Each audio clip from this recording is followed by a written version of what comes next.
Hello and welcome to the special edition of the Book Club. The beginning of the 19th century saw new power ascendant in Delhi. The 18th century had been traumatic for Shah Jahanabad and the Mughals, and by the beginning of the 19th century, the aura around this dynasty had already gone. But gradually, over the next 3 decades, the sun set on the Mughals. How did it all happen? And what was his company rule like? Well, Swapna Liddle, historian and author, has written a book, The Broken Script, and she joins us for more. Swapna, thank you so much for joining us today. It's always such a pleasure to have you on Live History India. Thank you so much, Minnie. And as usual, I am really happy to be here talking to you and talking about my new book. That is a special bonus for me. Absolutely. And, this is especially great for me also because I've traveled around Shah Jahanabad with you, Swapna, and heard a lot of these stories. So when I read the book, I think it added so many new dimensions to the work that we have done together. But I'm going to get straight into it. The Broken Script. Why did you call it The Broken Script?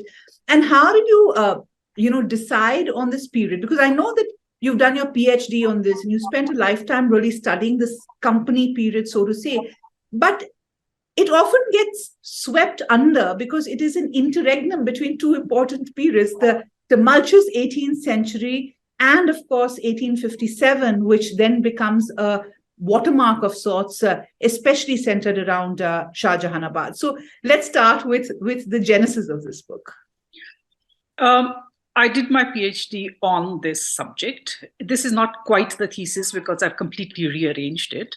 But the reason I wanted to study this was because it's a period that is quite puzzling at first sight, because it's not as if it hasn't been written about. It has been written about, and particularly in areas such as cultural, the study of Urdu literature, for instance. This is, after all, the period of Ghalib and Zauq and Momin and so on and so forth. It is also the last Mughal, Bahadur Shah Zafar, Akbar II.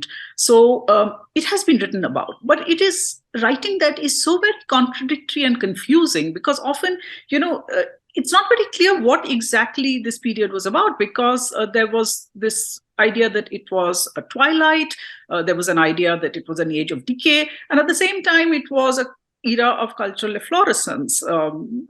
A very well-known chronicler, C.F. Andrews, at a later date, called this the Delhi Renaissance. So what is this period about? And I wanted to look at it in some amount of detail. So that's how that's the reason I picked this.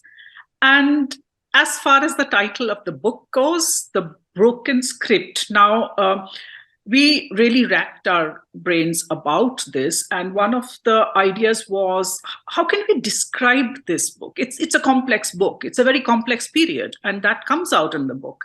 And to sum it up in one particular descriptive phrase or something, it was proving to be quite a challenge. So I took this, it's a literary allusion, actually. It comes from a particular Urdu couplet, a sher. And it is, the sher is by not a very well-known poet, Khadir Bakhsh Sabir.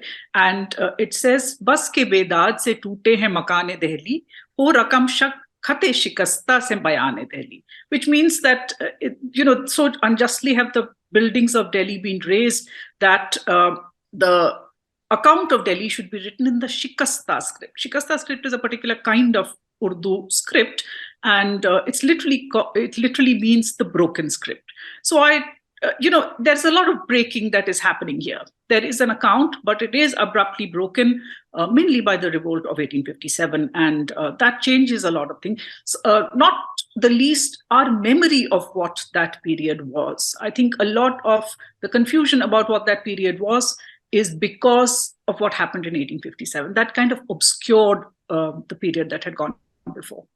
But the stage was being set gradually for 1857, and you've broken the book into, very concise chapters with a very sharp focus, and they broadly centered on three themes. One is the political shift that happened. With the political shift, with the British East India coming in, how a new set of elites came into being, and how that changed the power dynamics in Shah Jahanabad.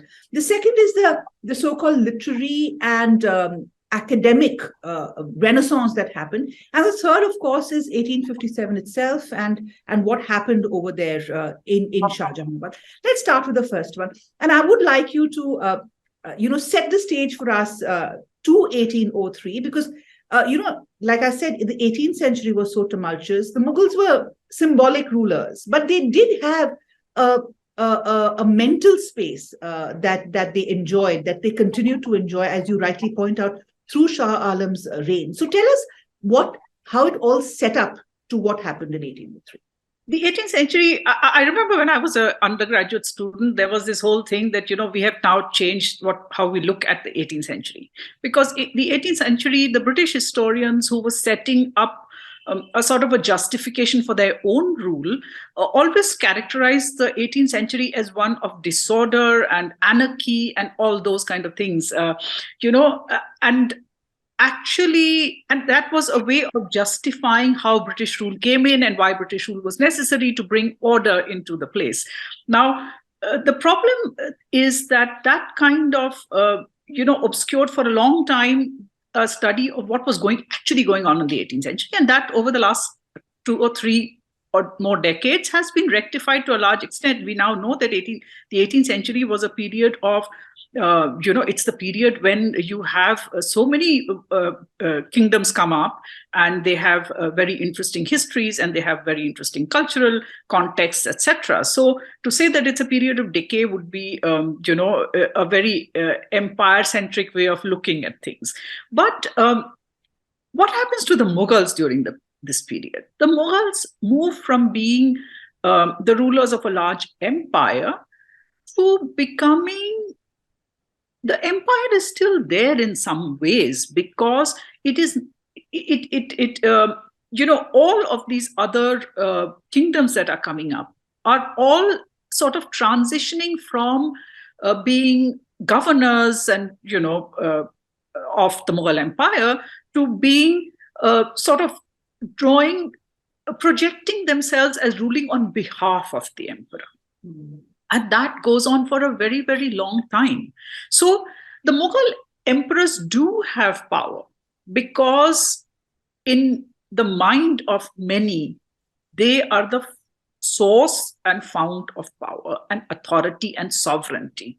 So you need to get the stamp of the Mughal emperor, and the Mughal emperors have that authority, and that is recognized by everybody, including the East India Company, which is why the East India Company is so keen to get Delhi and to rule over Delhi and to have control over the Mughal emperor himself. So that's a continuation from the 18th century. Of course, what I show in this book is that in this period, particularly with the ending of the Anglo-Maratha wars, the British East India Company largely overcomes its rivals in North India.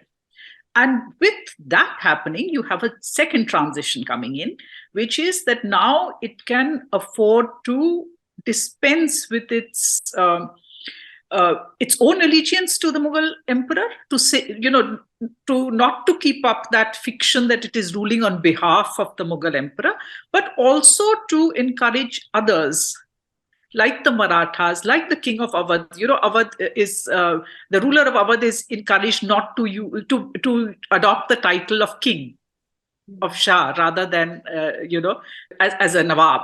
So, those kind of things begin to happen. So this is the connection with the 18th century, really. But, what I found interesting, Swapna, is when you look at that period and analyze it with the lens that you have adopted, it seems very clear that the British East India Company were very, they had a planned agenda for chiseling away at the Mughal, even the perception of Mughal supremacy, and gradually doing away with the Mughals through their intervention in the battles of succession and the way they began to control the fort itself of Red Fort, right? So it's often believed that it is because of Bahadur Shah Zafar's role in 1857 that the Mughals were kind of, banished, so to say, from Shah Jahan. But that is not true. It seems like a very well-planned, well-thought-out strategy. And what happened in 1857 was just a cherry in the cake. It was just an excuse to finally close a chapter on the Mughals. Oh, yes, you are absolutely right on that, because, we can see right from the beginning that to whatever extent the British do keep up this fiction of ruling on behalf of the Mughal emperor, etc., their ultimate agenda is not in doubt. They are quite sure that they want to do away with the Mughals eventually and emerge as the real rulers of India. And what happens, one of the incidents that I talk about quite early in this period is the Jahangir incident. Mirza Jahangir, who is involved in sort of a bit of a skirmish in the Red Fort, and then he's exiled, etc. It gives the British the excuse, and it's a manufactured excuse, to get into the Red Fort to post their own guard, their own armed guard on the gates of the fort, and to slowly post also people. So even the Indians posted inside the Red Fort ultimately report, or hopefully report, to the British. So it's definitely, the only extent to which they don't is when they feel that because Indian rulers feel that the Mughals are the true rulers, so some amount of appearances have to be kept up, but otherwise not at all. And you're also right that 1857 is finally the excuse. And even before 1857, it was absolutely clear that the British had decided that after Bahadur Shah, there will be no more Mughal emperor. The title will not exist. The Mughals will not live in the Red Fort. They will be thrown out. All that. It had already been decided. 1857 is just really incidental to all of this. And it's also interesting how the British East India Company became the arbitrators of conflicts within the family, of the Mughals, and that almost like an elder brother, that everybody went and positioned themselves to. And Zafar himself, he's seen as this grand old man who history brought to the fore, so to say, in 1857. But he was also part and parcel of this politicking around and jostling for power within the Red Fort, with the British as hell. Indeed, it was very simple actually, because since the British had so much power, actual power over the Mughal emperor, right? They are the ones who are controlling his very livelihood, because whatever allowance, so to speak, he gets through the British East India Company. He has almost no other source of income, which the British cannot take away from him if they like. So that is there. And because the British are willing to intervene at various points, there are other members of the royal family who realize that they can, if by using the British, they can put pressure, in their own differences with him. So, his Akbar II's brothers are complaining against him, so they write to the Governor General, or they write to the resident in Delhi. Bahadur Shah himself writes very conciliatory letters, by the way, to the Governor General, and says that, I have been picked as the heir apparent by the East India Company, and therefore, they do put themselves in those positions. And, it just goes to show that human behavior, how we act, what we do, these are all complex things. People are not black and white. There are a lot of grays. And, we tend to look back on a lot of these things and talk in terms of what is patriotic and what is not patriotic, and those kind of issues we bring into it, and who is a traitor. And, these are very, very, very gray areas in a time when the idea of who is an outsider, who is an insider, all those things are very different from the way we look at those things today. Mm. What I also found interesting is how, we look at this interregnum, as I say, as a period that kind of laid the brickwork for 1857, right? But what we don't realize, and that's what you point out in this book, is that this was a period of relative peace. After decades, you had relative peace and plenty, and this also meant economic growth for certain sections. It changed the complexion of Shah Jahanabad itself. So I would like you to delve into that, because this also creates a new elite. And what was the nature of this new elite, and how did they precipitate what would happen next? In fact, this concept that there's this new elite which has ties to the British explicitly is quite, is not very well understood. A lot of the Jagirdaris, for instance, which are in the immediate vicinity of Delhi, Patodi, is one of them. Things like Ballabgarh, Jhajjar, Firozpur, Jhirka, many of them either owe their origin to the British East India Company itself, because these were soldiers who had, military commanders who had helped them in their wars against the Marathas, or they had given them support, and therefore they have their Jagirdaris confirmed. So either they are creations of the British, or they are confirmed by the British. So they have ties to the British quite closely, much more than they do to the Mughal emperor, by the way. There is another lot of the kind of economic elite who are the merchants, the rich merchant bankers. They, in fact, have longer ties to the Mughal emperors, because these are usually hereditary, banking houses, etc., who have served the Mughals as well as the East India Company. And yes, peace coming into the whole region, in fact, does, say, for instance, pushes up agriculture, leads to the restoration of agriculture and extension of agriculture, and therefore pushes up, it increases rural prosperity. And of course, that has this knock-on effect. Also, trade then picks up, all those kind of things are happening. So the merchant bankers are prospering. At the same time, they find that the British way of doing business is often not something that is as conducive as the old Mughal style was.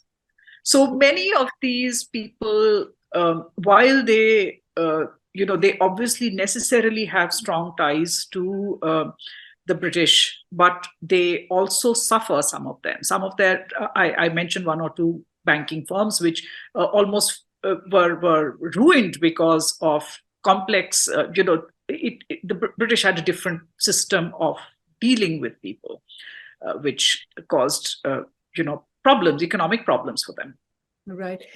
This also ironically comes to one of the dichotomies of the period, that this kind of allowed the flowering of literature of, with the Delhi College coming in, and that you have a lot on the Delhi College and the experiment of looking at Western science or Western concepts through indigenous Indian languages, and how there was a huge wave of new education that kind of swept through Shah Jahanabad.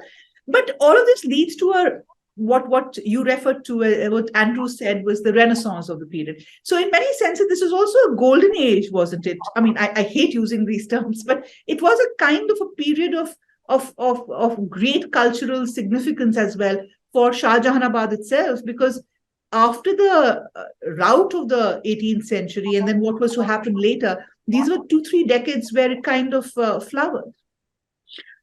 That's true.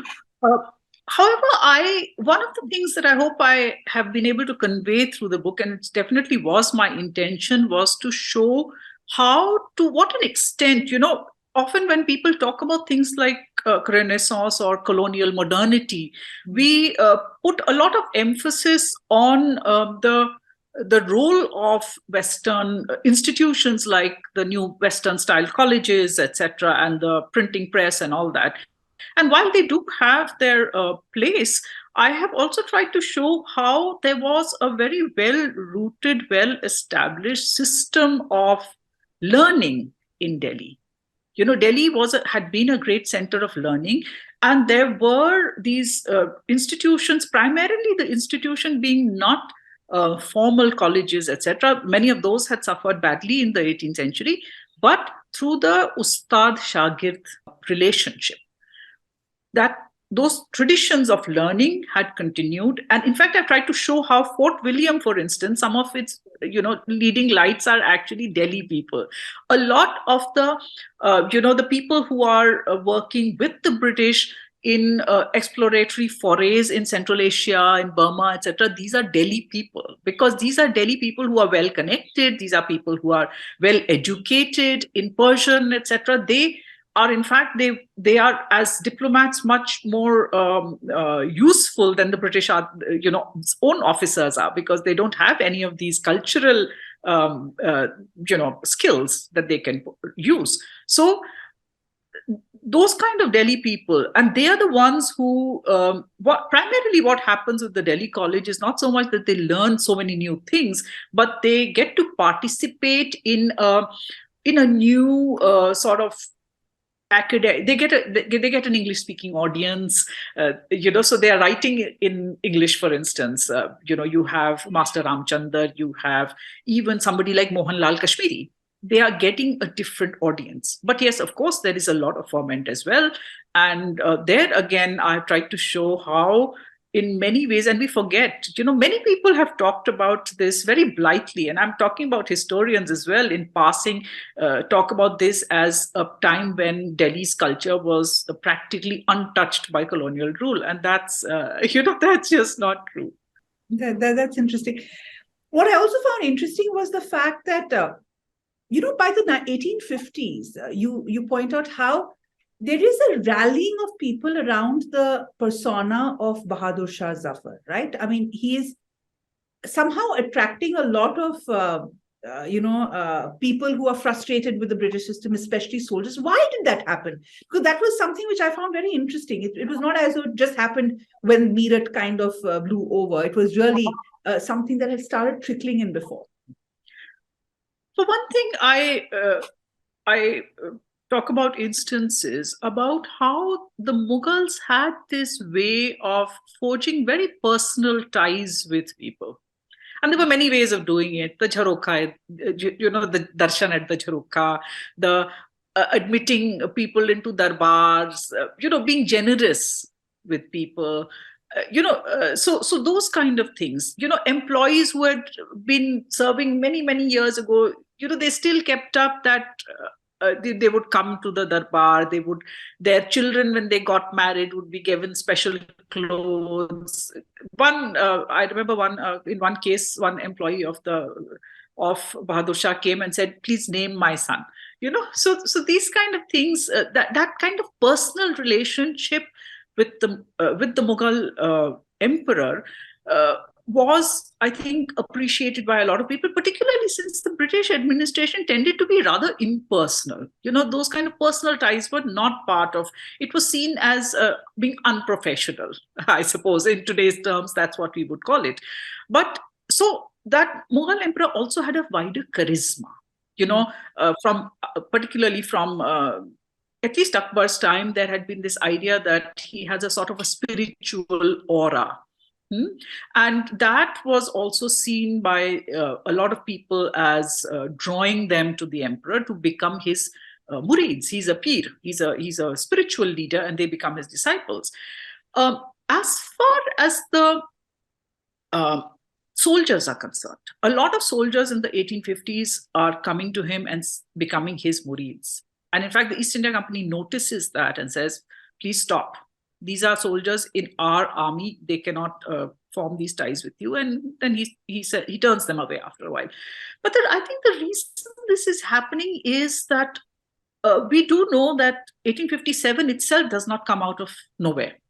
The British emphasize the greased cartridge business, but there's a lot more happening. There is agrarian discontent that affects the soldiers a lot, by the way, because after all, they come from the peasantry, right? So these kind of discontentments are there, and they are growing. And the recent wars that had that had been taking place, whether it's Afghanistan or other places, Punjab, etc.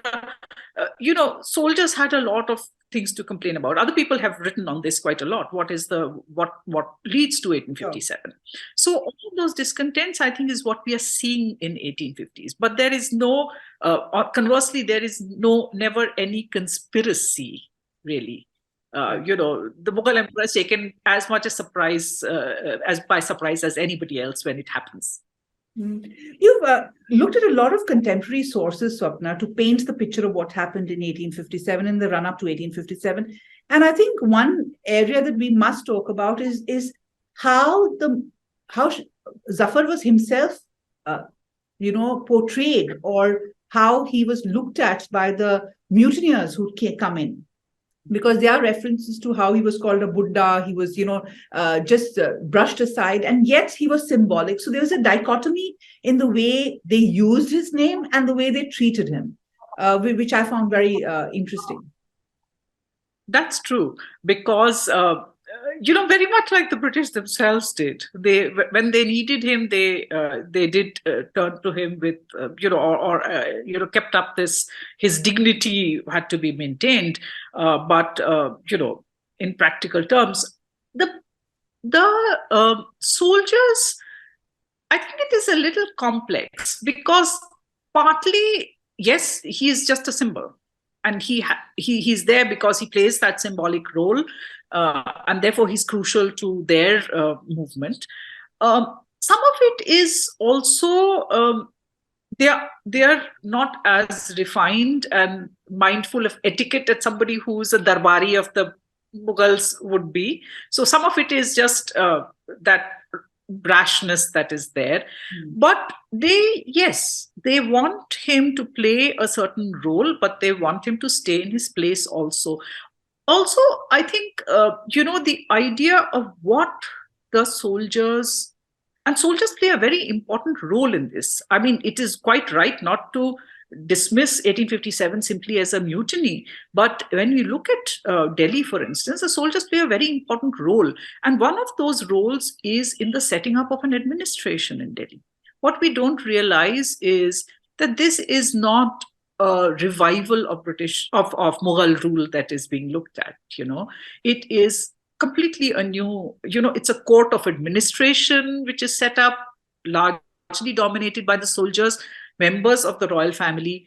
In theory, prominent citizens of the city were also supposed to be included, but it never worked that quite well.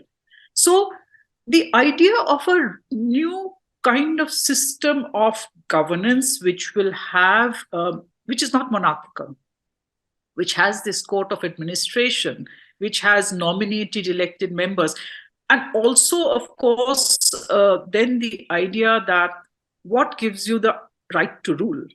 And one thing that I've pointed out there is that the Mughal emperor, for instance, there's one very interesting little snippet from the mutiny records, which says that it's a general order. Lots of general orders were issued. So it's a general order saying that people used to call the Mughal emperor, address him. It's addressed to all the Thanadars. The Thanadars, when writing to the Mughal emperor, addresses him Badshah Salamat. He should not be referred to as Badshah Salamat. He should be referred to as Gharib Parvar, the protector of the poor. It is a relook at what is this new regime about. That is a part of. Yeah, I'm going to go to the sources, because the problem with a period like this is there are different versions of how it was seen, right? In this case, you also have a very vibrant newspaper culture, the Akhbars, the Urdu Akhbars, which play a very important role. They are unbiased at times, they're biased at the others. So there is the British records, there is what was happening on a daily basis, there is the later nationalistic interpretation of what happened in 1857.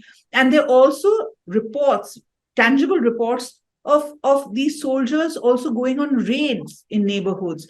Shahjahanabad itself was not very happy about what was happening. I mean, there was a lot of, unrest. There was a lot of risk that the people were living through. So as a historian, tell us how you built this entire picture together. Shahjahanabad had a population of about 150,000. That's small by, really tiny by today's standards, 150,000 within the walled city. At the peak, there were some 75,000 soldiers who came and parked themselves here. Now that is hard on any city, particularly a city which has the British, army stationed on the hill beside it, constantly, raining, shelling them, etc. They have problems procuring, basic necessities of life, and then they have to support these soldiers. So there was a lot of resentment that these soldiers, and the soldiers also were not, they needed to survive as well. So they used to break up houses, take the wood to for their own use. They would requisition people to go and to dig trenches and make manufacture gunpowder, etc. So what is happening is that there is a lot of, just because of day-to-day difficulties of living, and people are not convinced that this is something that was a good move, because at least in the immediate that the immediate result of this is that they are being put to a huge amount of inconvenience. As you rightly pointed out in the book and in this conversation, 1857 gets construed as a Muslim rebellion by the British, and the impact of the suppression on this community is huge. And also the character of the Red Fort and Shahjahanabad changes. What was it like before? For a person going there today, what would it have been like? You see a Maidan, for instance, between the Red Fort, Lahori Gate, and the Jain Temple, for example. That's where all the parades, etc., happen. Was that fully populated? What was the picture like? I mean, it's hard to envisage it right now. Yes, for one, all royal properties were confiscated. So now by royal property, you can look at all of the Red Fort. So the British army occupied the Red Fort and continued to occupy it after that. They demolished more than 95% of the buildings in the Red Fort. The vast majority of the buildings were demolished. What remains today is a very small sample of what there was.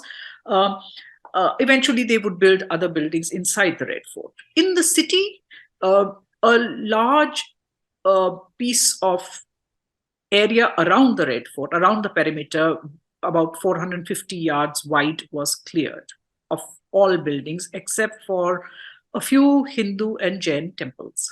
So those were the only things that were left. The mosque, for instance, the Akbarabadi mosque, was demolished.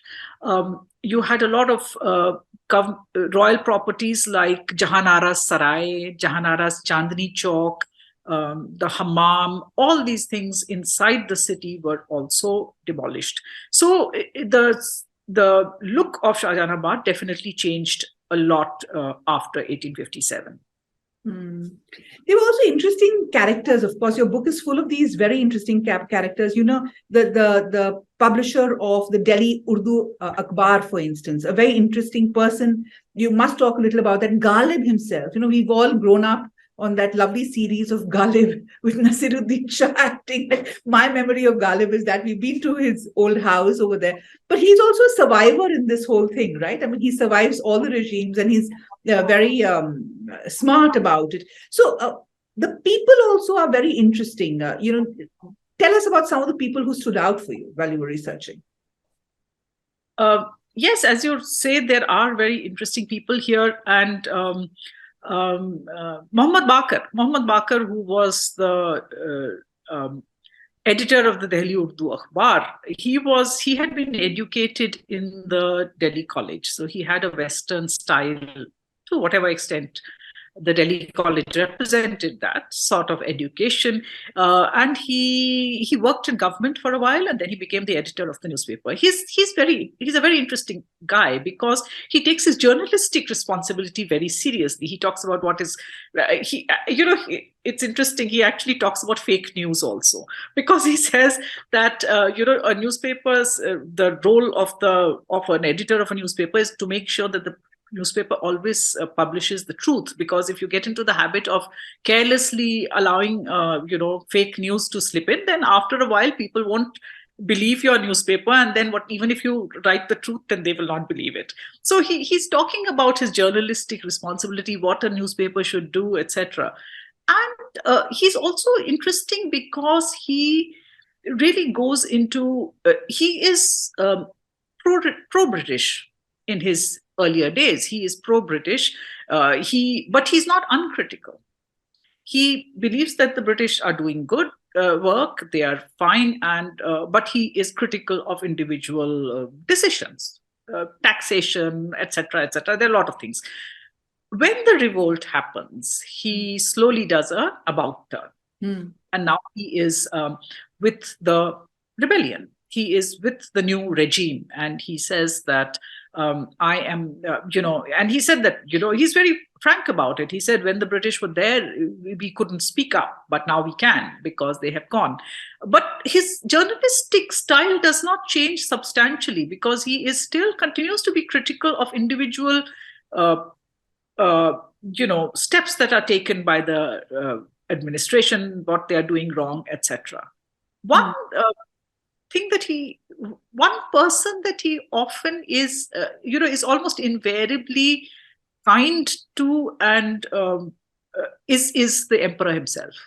Whenever he talks of Bahadur Shah Zafar, it is as this is a good man, and he is good, and whatever he does is right, and it's and people should follow him and support him, etc. And this is something that is there even before 1857. He's very, very loyal to the Mughal emperor, though he may be critical of his officers and what is going on in the Red Fort. So he is definitely a very interesting. He's also probably at least Urdu journalism's first martyr, because he was executed after 1857.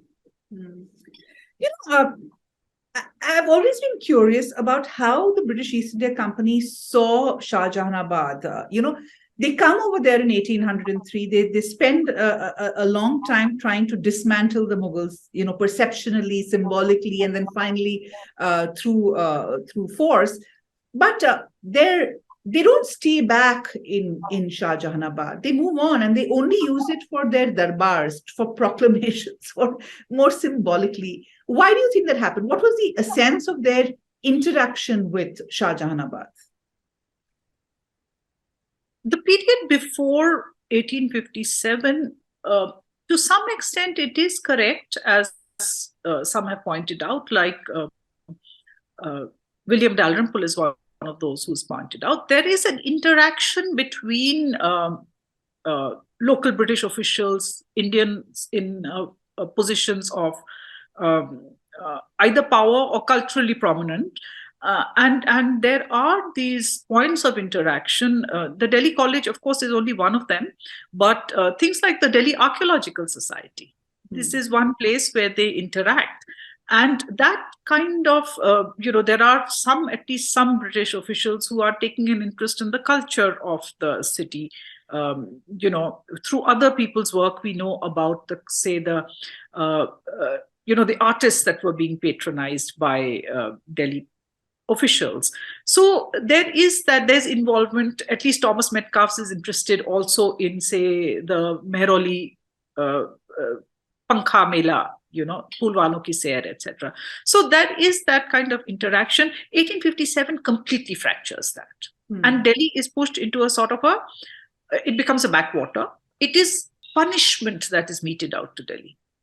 The demolitions, all the other things, it is expressed in so many words that it is a punishment that is being meted out to Delhi. Of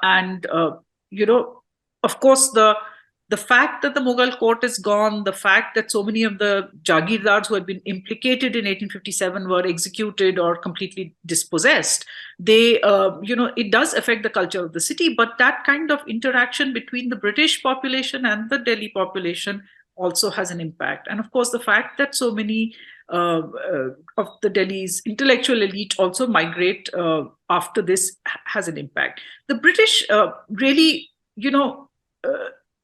would not even, I'd say, acknowledge what had happened earlier. I talk in my book about how after 1857, there is a complete disavowal of even the good things that had happened. I mean, I have talked about the Archaeological Survey of India, and I'm sure you would have found that interesting that the later Archaeological Survey of India does not acknowledge the Delhi Archaeological Society.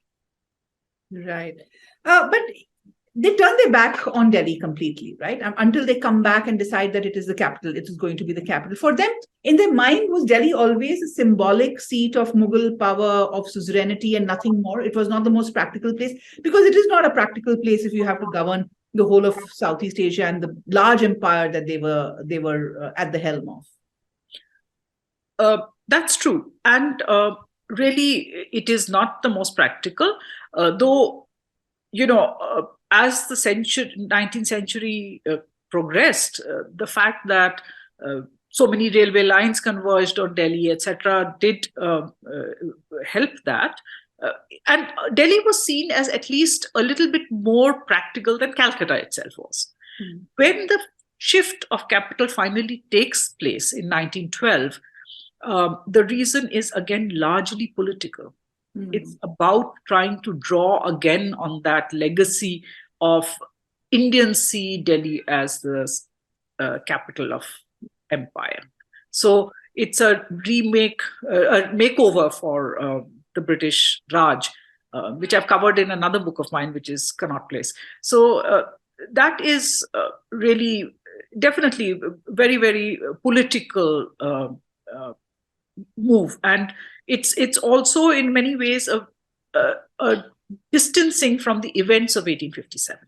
So you have summarized the book by talking about how, while it is written off as a period in between, it actually has it leaves a significant mark in the way the intellectual capital is built out, the ideas that are propagated in that period. And I'd like you to spend some time to explain this, because we do know anecdotally and otherwise that a lot of the movement out of Shah Jahanabad, the people go to Lucknow, they go to Lahore, and there's a kind of dispersal, because as the crisis looms, people are leaving Shah Jahanabad in droves. How does this impact, and where do you see the hints of the Shah Jahanabad influence later? This is a thing that is quite misunderstood, actually, because for various reasons that I've talked about, it was seen that this period was culturally, it's a period of where traditional culture flourished. There was nobody credits it with radically new developments. But in fact, there are. As I said, Delhi College is a site where there is this interesting work that is happening on not only things like translating Western science and modern subjects into Indian languages, but also the alumni of this institution are doing things like they are talking about a reform of the the literary tradition, by saying that the old Farsi tradition is too much about love poetry and sort of fantasy tales like the old kissas and all that, and you should be moving towards a more utilitarian literature, which is, say, based on realistic themes, poetry on realistic themes, not only about love, poetry on patriotism, so those kind of things are coming up. And this, for instance, this literary turn that comes, a lot of people see it it finally is expressed in the Anjuman-e-Punjab in Lahore University, in the Lahore College, because but what people forget is that these are the Delhi diaspora. It is Muhammad Hussain Azad, it is Altaf Hussain Hali, who are, who express this movement in Punjab. But all of these things have already been expressed where they were when they were young men in Delhi. And they are, in a sense, carrying that forward. Sayyid Ahmad Khan, who was never educated in the Delhi College, but he was very familiar with it. Then later, when he he founds this society which is about translating, scientific text and other texts into Urdu. He founds the Anglo-Oriental College, which is about sort of, giving a modern education while being grounded in your own culture. So these are all things that are happening. You can see the roots of them in Delhi in this period. The fact remains that, that it's just that those roots have been forgotten. And you've helped revive those roots, Swapna, through your book, The Broken Script, a must read really to understand how circumstances led to the 1857. And that's just one small part or one small strain in the book, because the story of Shah Jahanabad and how it kind of evolves is really fascinating. And Swapna, as always, it's a pleasure to have you on Live History India and talk about your favorite city, Delhi, and how it kind of got shaped up. Thank you so much. Thank you so much, Vidhi.